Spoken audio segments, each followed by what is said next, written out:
क्या कहना चाहेंगे अग्निपथ योजना जो केंद्र सरकार द्वारा निकाली गई है? जी सर, कितना लाभ होगा हमारे युवाओं को? क्या हमारे युवा जाना चाहते हैं?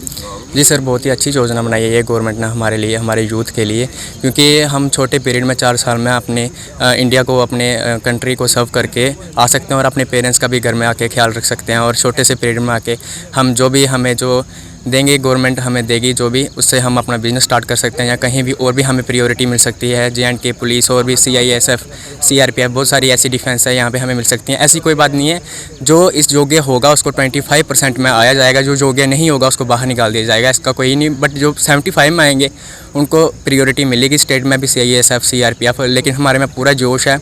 हमें ऐसी कोई बात नहीं है कि अग्निपथ 4 साल के लिए तो हमें कोई जोश नहीं है। आप देख सकते हैं यहाँ पे पूरा जोश है हमें, कोई ऐसी बात नहीं है। बस सर, थैंक यू। इसका विरोध भी किया जा रहा है कि ये स्कीम जो लाई गई है वो सही नहीं है। जी सर, ऐसा कोई चीज़ नहीं है कि TOD लाया गया है। जो हमारे भाई हैं जिन्होंने पहले मेहनत की है, बहुत सर 5-5 बजे उठ के उन्होंने मेहनत की है। बड़े सारे हमारे भाई हैं जो गवर्नमेंट से भी नाराज़ हैं क्योंकि उनका रिटर्न नहीं लिया गया। मेडिकल उनका है, हो गया, फिजिकल भी हो गया, सब कुछ हो गया, उनका रिटर्न नहीं लिया गया। तो सर ये गलत बात है, उनके लिए थोड़ा सोचना चाहिए, क्योंकि जैसे हम मेहनत कर रहे हैं 5 बजे सुबह उठ के, उन्होंने भी ऐसे ही मेहनत की है, तो उनका रिटर्न कुछ लेना चाहिए। इसलिए वो विरोध कर रहे हैं, हमारे देश की संपत्ति जला रहे हैं, वो गलत बात है। ऐसा विरोध नहीं चाहिए। मतलब आंदोलन करो, पीसफुल करो, फिर ठीक रहेगा। आपका क्या मैसेज रहेगा पूरे आवाम को? हमारा मैसेज यही रहेगा कि हमें गवर्नमेंट के साथ ही चलना है। उन्होंने कुछ सोच के ये चीज़ निकाली है, ऐसे नहीं निकाली है। कुछ ना कुछ उन्होंने सोचा होगा कि यूथ हमारा आगे बढ़ेगा, 4 साल जो हमें होगा उसके लिए, तो वो आगे जाएगा। तो सबको आना चाहिए आगे और सबको अपना योग इसमें देना चाहिए, अपना योग देना चाहिए। Thank you. सभी देशवासियों को मेरा सुबह का नमस्कार। जय हिंद, जय भारत। अभी जो अग्निपथ निकली है अब सेना में, फिर उसके बाद एयरफोर्स, नेवी में।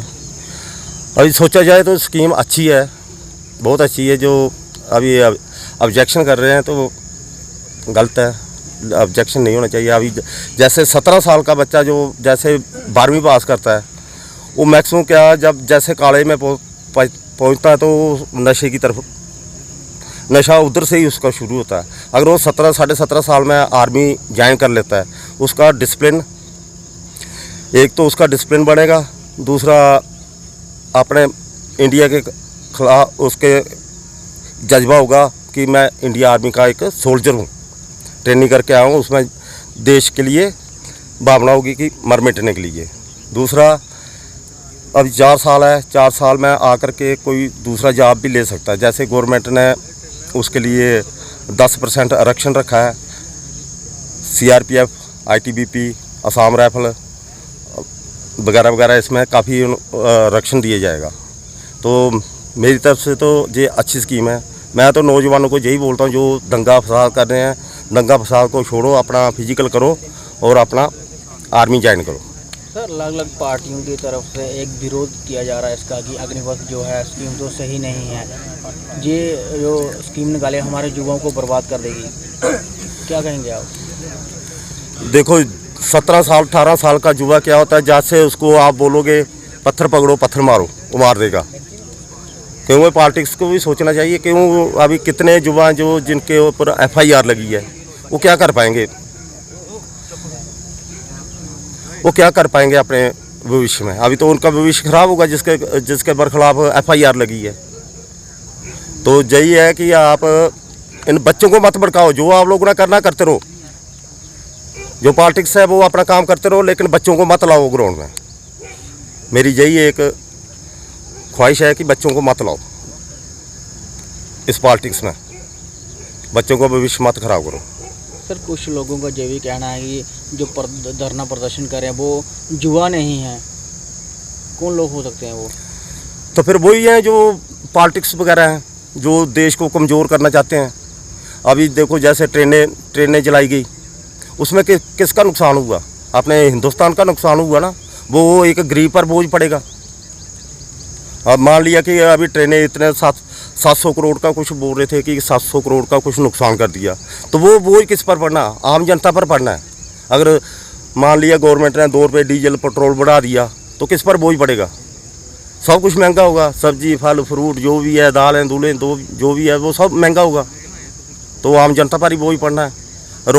जिन्होंने रोटियाँ सेकनी है, उन्होंने रोटियाँ सेकते रहना। तो बस सर, आपका क्या मैसेज रहेगा पूरे आवाम को और हमारे खास करके युवाओं को? युवाओं के लिए यही मैसेज देता हूँ कि आप अपना फिजिकल करो और नौकर हो जाओ, देश की रक्षा करो। क्योंकि किसी किसी के नसीब में होता है देश की रक्षा करना, हर एक के बस में नहीं है कि देश की रक्षा करना। सर, जो युवा नेताओं की चपेट में आ रहे हैं, उनका खास करके आपका क्या मैसेज रहेगा? मेरा यही है कि किसी की बात मत सुनो और अपना फिजिकल की तरफ और अपना जॉब की तरफ ध्यान दो। ये नेता लोग हैं, इन्होंने कल एक हो जाना है तो मरा देंगे बेचारे गरीब बच्चे को। जैसे अभी पटना में हुआ, बिहार में हुआ, तो FIR लगी है बच्चों पर। क्या फ़ायदा उनका? तो भविष्य खराब है। कोई जॉब तो कर नहीं सकते हो।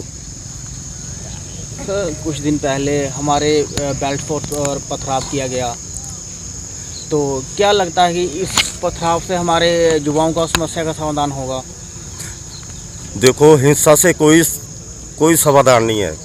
अगर हम हिंसा करेंगे तो बुरा असर हमारे पीढ़ी पर ही पड़ेगा, जो आने वाली जनरेशन है उन पर असर पड़ेगा। ठीक है।